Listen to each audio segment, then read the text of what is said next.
नाजरीन आदाब, खैर मकदम है आपका TAN न्यूज़ चैनल में। आइए नजरें डालते हैं आज की ताज़ा तरीन खबरों पर। रुकने पार्लियामेंट हैदराबाद बैरिस्टर असदुद्दीन ओवैसी का जात पात मरदमशुमारी पर जोर, 27% OBC रिजर्वेशन को गैर मुनसिफाना करार दिया। रेवंत रेड्डी का मीडिया से खिताब, वज़ीर आला ने जुबली हिल्स रिहाइशगाह पर की सहाफ़ियों से गुफ्तगू। आज़मीन हज के काफिला मक्के मुकरमा और मदीने मुनव्वरा पहुंचने लगे। तेलंगाना के 2 काफिलों की मदीना आमद। सोने की कीमत में भारी कमी। बैनुल-अक़वामी हालात के असरात के सबब मुल्क की मार्केट में तारीखी बुलंदी को छूने के बाद सोने की कीमत में गुज़िश्ता चंद दिनों से कमी देखी जा रही है। जुमेरात के दिन सिर्फ एक ही दिन में 10 ग्राम खालिस सोने की कीमत तकरीबन 2000 रुपये तक कम हो गई। 24 कैरेट खालिस सोने की कीमत 2180 रुपये की कमी के साथ 95,730 रुपये फ़ी 10 ग्राम रही। तकरीबन 10 दिनों में सोने की कीमत में मजमूई तौर पर 5000 रुपये के करीब कमी वाक़ हुई है। रुकने पार्लियामेंट हैदराबाद बैरिस्टर असदुद्दीन ओवैसी का जात पात मरदमशुमारी पर जोर, 27% OBC रिजर्वेशन को गैर मुनसिफाना करार दिया। ऑल इंडिया मजलिस इत्तेहादुल मुस्लिमीन के सदर व रुकने पार्लियामेंट हैदराबाद बैरिस्टर असदुद्दीन ओवैसी ने जात पात की बुनियाद पर मरदमशुमारी कराने पर जोर देते हुए कहा कि मुल्क में पसमानदा और तरक्की याफ्ता ज़ातों की शिनाख्त के लिए ये मरदमशुमारी निहायत ज़रूरी है। उन्होंने कहा कि जब तक हर तबके की दुरुस्त नुमाइंदगी और उसकी हकीकी हालत सामने नहीं आती, उस वक्त तक मौसर इक़दामात मुमकिन नहीं है। बैरिस्टर ओवैसी ने मरकज़ी हुकूमत पर तनकीद करते हुए कहा कि 27% OBC रिजर्वेशन की हद नाइंसाफ़ी पर मबनी है, क्योंकि हकीकी आबादी के तनासुब से OBC तबक़ात को उनका हक़ नहीं दिया जा रहा है। उन्होंने सवाल किया कि अगर मुल्क में सबकी तरक्की मकसूद है तो फिर हुकूमत ज़ात पात की मरदमशुमारी कराने से क्यों हिचकिचा रही है। बैरिस्टर ओवैसी ने भारतीय जनता पार्टी से मुतालबा किया कि वो ये वाज़ेह करे कि वो कब मरदमशुमारी कराएगी और क्या इस बात को संजीदगी से ले रही है या नहीं। बैरिस्टर ओवैसी ने कहा कि जब तक आदाद व शुमार की बुनियाद पर पॉलिसी नहीं बनेगी, उस वक्त तक रिजर्वेशन महज एक सियासी हथियार बनकर रह जाएगा। बैरिस्टर ओवैसी ने कहा कि आइनी तौर पर तमाम तबक़ात को मसावी मौक़े फराहम करना हुकूमत की ज़िम्मेदारी है और इसके लिए अव्वलिन शर्त यह है कि हर तबक़े की सही तादाद और हालत मालूम की जाए। ज़ात पात की मरदमशुमारी इस सिमत में पहला और अहम कदम है। उन्होंने ज़ोर देकर कहा कि मजलिस हमेशा से महरूम तबक़ात के हक़ में आवाज़ उठाती रही है और आइंदा भी उनकी आवाज़ पार्लियामेंट में बुलंद करती रहेगी। कास्ट सेंसस हो ताकि ये मालूम हो सके कि कौन सी कास्ट डेवलप हुई है, कौन सी कास्ट अंडर डेवलप है, और दूसरा ये है कि फॉरवर्ड कास्ट में कितने वो लोग डेवलप हुए, कितने उसमें डेवलप नहीं हुए हैं। ये बहुत ज़रूरी है एफर्मेटिव एक्शन के लिए और इस देश में इंसाफ करने के लिए, क्योंकि सिर्फ 27% पे आप OBC का रिजर्वेशन रोक दिए हैं, ये नाकाफ़ी है। और कास्ट सेंसस ही इस चीज़ को साबित करेगा कि बैकवर्ड कास्ट इस देश में कितने पीछे हैं, कितना उनसे नाइंसाफ़ी हुई है। तो हम BJP से डिमांड करते हैं कि आप बार बार ये बोलते कि आप क्या बोले, विकसित भारत बोलते, जनधन बोले, फिर आप 370 निकाल दिए, ये सब चीज़ें आप बातें करें, मगर कास्ट सेंसस के ऊपर हमेशा आप पीछे हटते थे। और जब कास्ट सेंसस का डिमांड शुरू हुआ तो खुद प्राइम मिनिस्टर और BJP के बड़े बड़े लीडर्स बोले कि बटेंगे तो कटेंगे, और इस तरह की वाहियात बातें होती थी। मगर कास्ट सेंसस करना ज़रूरी है। हम BJP से जानना चाहेंगे कि आप क्या इसको शुरू कब करेंगे। देखिए, सेंसस शुरू होना है तो कास्ट सेंसस होगा, फिर ये कंप्लीट कब होगा, क्या 29 के पार्लियामेंट इलेक्शन से पहले ये रिपोर्ट आ जाएगी या नहीं आएगी। और साथ ही साथ ये है कि BJP हमेशा बोलती पसमानदा मुसलमान। भाई, पसमानदा मुसलमान का क्या मौक़िफ़ है, क्या उनका स्टेटस है, कितना डिप्रेविटी उनमें है, और जो नॉन पसमानदा मुसलमान है उनका क्या पोजीशन है। और तेलंगाना की हुकूमत जो रेवंत रेड्डी CM है, उन्होंने यहाँ पर कास्ट सेंसस किया, जिससे मालूम हुआ कि 56.32% तेलंगाना में बैकवर्ड कास्ट का पॉपुलेशन है। और रेजोल्यूशन भी पास हुआ कि तेलंगाना में बैकवर्ड क्लास का रेजोल्यूशन 42% होना चाहिए। तो जाहिर है जब कास्ट सेंसस होगा तो गवर्नमेंट किसी की भी हो उनको 50% के थ्रेशोल्ड को ब्रेक करना पड़ेगा। और जब कास्ट सेंसस की रिपोर्ट आएगी तो मालूम होगा कि नॉन गवर्नमेंट सेक्टर्स में भी अदर बैकवर्ड क्लास से कितना उनका डिप्रिवेशन है, तो उस बारे में भी सोचना पड़ेगा। तो एफर्मेटिव एक्शन की बहुत ज़रूरी है। और ये जो नारा काशीराम ने दिया था कि जिसकी जितनी आबादी उतनी उसकी भागीदारी, ये इसको प्रैक्टिकली इम्प्लीमेंट करना है ज़रूरी हमारे भारत देश। रेवंत रेड्डी का मीडिया से खिताब। वजीर आला ने जुबली हिल्स रिहायशगाह पर की सहाफ़ियों से गुफ्तगू। वजीर आला तेलंगाना रेवंत रेड्डी ने आज अपनी रिहायशगाह जुबली हिल्स हैदराबाद पर मीडिया से खिताब करते हुए रियासत के मुख्तलिफ उमूर पर इजहार ख्याल किया। इस मौके पर उन्होंने हुकूमती कारकर्दगी, तरक्याती मनसूबों और अवामी बहबूद के लिए जारी स्कीमात पर रोशनी डाली। वज़ीर आला रेवंत रेड्डी ने कहा कि हुकूमत रियासत में शफ़ाफ इंतज़ामिया और अवामी खदमात की फराहमी को अव्वलिन तरजीह दे रही है। मीडिया के सवालात के जवाबात में रेवंत रेड्डी ने सियासी हालात, बजट मनसूबों और इंतज़ामी फ़ैसलों के हवाले से भी वजाहत पेश की। उन्होंने कहा कि हुकूमत रियासत की हमजहत तरक्की के लिए पुरअज़्म है। खिताब के दौरान कई अहम उमूर पर तफसीली गुफ्तगू की गई, जिनकी तफसीलात आइंदा जारी की जाएंगी। जनगणना में कुलगणना करने के लिए, जाति गणना करने के लिए तय कर दिए। इस मौके पे मैं राहुल गांधी जी को धन्यवाद कहना चाहता हूं, क्योंकि जिस दिन कन्याकुमारी से लेकर कश्मीर तक राहुल जी ने जो पादयात्रा किया हुआ है, तब इस देश जनता से राहुल गांधी जी ने जो मिला, इस देश जनता ने जो मांग किए, वो मांग को राहुल गांधी जी ने वादा किया हुआ है। तेलंगाना में कांग्रेस सरकार बना दो, हम जनगणना में जाति गणना करने वाले हैं, हमारे सरकार के वादा। उनके वादा सुनकर तेलंगाना जनता ने यहाँ पर कांग्रेस सरकार ने बनाया। कांग्रेस सरकार बनने के बाद 15 महीने के अंदर हम लोग जाति गणना करके दिखाए इस देश को। एक मार्गदर्शन दिए हम लोग कि 100 साल से जो मुद्दा कामयाब नहीं हुआ, बार बार ये आवाज़ उठा रहे, मगर कोई सुनने के लिए तैयार नहीं था। मगर राहुल जी ने इस जनता का आवाज़ सुनकर वादा किया हुआ है। इसीलिए तेलंगाना राज्य में कांग्रेस सरकार बनते ही जनगणना में हम जाति गणना करके दिखाए। उसके बाद हम लोग ने इस विधानसभा में हम लोग मांग किए, रेजोल्यूशन पास किए केंद्र सरकार को आने वाले जनगणना में जाति गणना करो। नहीं किए तो इस देश आपको, भारतीय जनता पार्टी को माफ़ी करने वाले नहीं है। इसीलिए हम लोग सब मिलके संसद से लेकर, सड़क से लेकर संसद तक हम आवाज़ उठाए, दिल्ली गए, जंतर मंतर में हमारे आवाज़ सुनाए। इस बार जनगणना में जाति गणना करना ही पड़ेगा मोदी जी, नहीं तो फिर आप मैदान में नहीं आओगे। आने वाले चुनाव में ये मांग था। देश भर जितने भी पॉलिटिकल पार्टीज थे उस दिन, आप लोग गवाह है, सब भारतीय जनता पार्टी एनडीए के लोग के अलावा बाकी के सब लोग आके जंतर मंतर में हमें मदद दिए। जो तेलंगाना राज्य सरकार ने जो कदम उठाया, सब लोग हमारे मदद किए, हम हमारे लोगों को तारीफ किए। इसीलिए आज मजबूरी से केंद्र सरकार ने यह निर्णय लिया, मगर इस मौके पे हम लोग राजनीति बात करना नहीं चाहता है।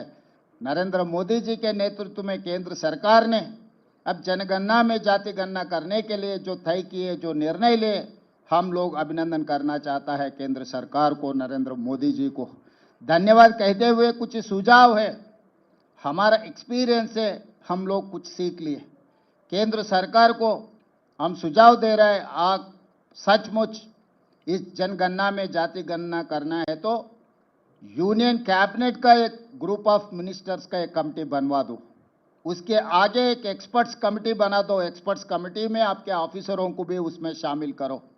उसके बाद पूरा देश भर आप स्टडी करो, राज्य राज्य में अलग अलग जाति है। उदाहरण, यहाँ के जो बोया कम्युनिटी तेलंगाना में ओबीसी है, मगर कर्नाटक में वो ट्राइबल है। यहाँ के लंबाड़ा ट्राइबल है, महाराष्ट्र में वो ओबीसी है। ऐसे बहुत सारे जाति अलग अलग राज्य में अलग अलग रिजर्वेशन आज उन लोग लागू किए। इसीलिए अलग अलग राज्य में अलग अलग जाति का गणन करना है तो अलग अलग प्रोफाइल, अलग अलग विधान लेना पड़ेगा। इसके लिए आप लोग पहले कंसेंसस बिल्ड करने के लिए एक ग्रुप ऑफ मिनिस्टर्स का एक कमेटी बनवा दो, उसके आगे एक्सपर्ट्स कमेटी विथ ऑफिसर्स। तब आपको ये समझ में आएंगे हर राज्य में कौन से सवाल आने वाले हैं जनगणना में, ये जाति गणना करने के लिए। वो उसके बाद हम लोग कंसल्ट किए, हम पॉलिटिकल पार्टी से चर्चा किए, ऑफिशियल डायलॉग किए, उसके आगे स्टेक होल्डर से हम लोग चर्चा किए, उसके आगे सिविल सोसाइटी से भी हम चर्चा किए। पूरा राज्य में जितने भी जिले हैं हर जिले को हमारा एक्सपर्ट्स कमेटी को हम भेज दिए, ग्रुप ऑफ मिनिस्टर्स को वहां पर भेज दिए, लोगों का आवाज सुने, लोगों का सवाल को जवाब दिए सरकार ने। हम जो सवाल करना है 57 क्वेश्चंस हम तैयार किए जो डेटा लेने में। ये डेटा में आप लोग हर किसी का, हर परिवार का पूरा जाति के साथ साथ में उनके पूरे डिटेल्स 8 पेज में कुछ कम 60 सवाल हम तैयार किए। ये सवाल सरकार ने बंद कमरे में बाबू लोग नहीं बनाए, जनता से हम सुझाव लिए, वो सुझाव लेकर हम लोग ये पूरा 8 पेज का क्वेश्चनियर बनाए। तो इसके आगे भी हम डेटा प्राइवेसी एक्ट भी लागू किए कि किसी का अगर डिटेल्स और कहीं पब्लिक डोमेन में गए तो उनका प्राइवेसी एक्ट इफेक्ट नहीं हुआ, जैसा भी हम लोग एक सुझाव लेकर एक्सपर्ट्स कमेटी बना के हम लोग बनाए। पूरा राज्य को हम लोग 95,000 यूनिट्स बनाए, 95,000 एन्यूमरेटर्स को अपॉइंट किए। हर एन्यूमरेटर 150 घरों में जाकर 60 दिन में पूरा समाचार लेकर आना है, वो खुद ने डेटा एंट्री भी करवाना है। हर 10 एन्यूमरेटर को एक सुपरवाइजर को लगाए, कम से कम 10,000 लोगों को सुपरवाइजर बनाए कि ये 10-10 एन्यूमरेटर सही तरीका से काम कर रहे हैं, सही तरीका से समाचार ले रहे हैं, सही तरीका से कंप्यूटराइजेशन करवा रहे, सब सारे हम लोग सुपरवाइज किए। एन्यूमरेटर से लेके चीफ सेक्रेटरी तक बार बार हमारा ग्रुप ऑफ मिनिस्टर्स रिव्यू किए। मुख्यमंत्री होदा पे मैं भी 8 बार रिव्यू किया, सुझाव दिए। उसके बाद पूरा डेटा बनाने के बाद हम लोग पब्लिक डोमेन में रख दिए। उसके आगे भी कुछ सुझाव आए, 96% एन्यूमरेट किए, उसके आगे 4% नहीं किया था। लोग दोबारा मांगे 60 दिन के बाद, हम लोग और भी एन्यूमरेट करने के लिए तैयार है, हमको मौका नहीं मिले। उसके बाद हम ऑनलाइन मौका दिए, टोल फ्री नंबर दिए, ऑफिसर्स में काउंटर खोल के रखा है, कोई भी आए आप इसमें शामिल हो जाओ, इसमें भर्ती करो, इसका डेटा दे दो। दोबारा भी हम 14 दिन मौका दिए। तो 3 महीने में ये सब सारे कर दे के हम एक तरीका से without any controversy, without any legal litigation, without any political interference, we have made a very good policy document of caste census.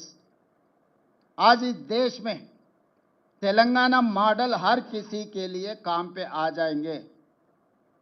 हम लोग जिम्मेदारी समझ रहे हैं, हम लोग किसी को कम करने के लिए कोशिश नहीं कर रहे हैं। मोदी जी या केंद्र सरकार ने तेलंगाना मॉडल पूछे, तेलंगाना मॉडल से कुछ सीखे, हमको कोई एतराज नहीं है। हमारे जिम्मेदारी है, हम जिम्मेदारी से काम निभाएंगे, जिम्मेदारी से जो सवाल जवाब है हम देने के लिए तैयार है।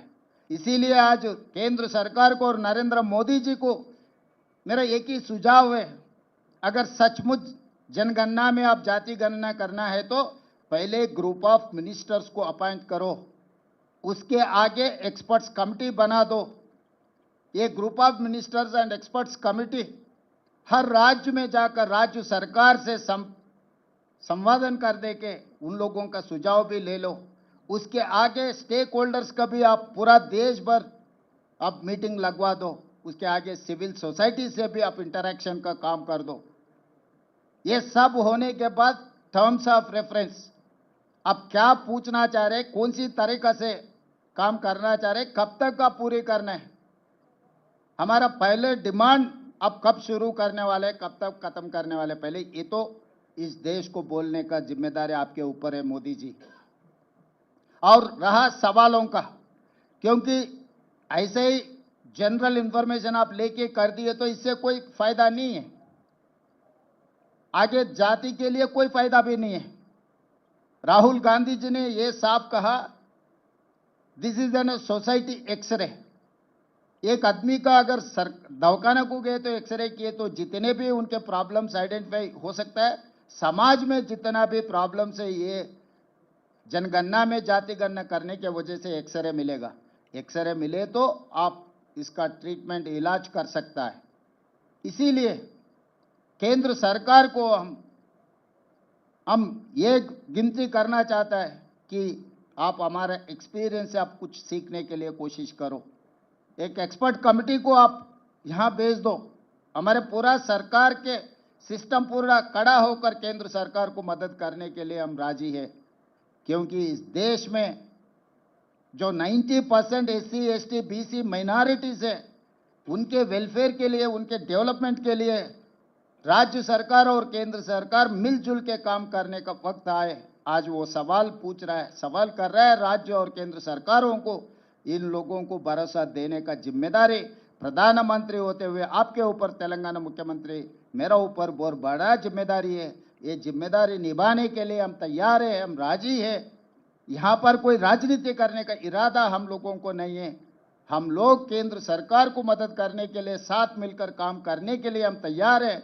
जब तक आप ये पूरा जनगणना में जाति गणना करने के लिए तारीख तय करो, उसके आगे टर्म्स ऑफ रेफरेंस तय करो, उसके आगे प्रोसेस पूरा तैयार करो, उसके बाद ये पूरा मिलने के बाद ये डेटा लेकर क्या करना है, वो एक बड़ा सवाल अपने सामने खड़ा है।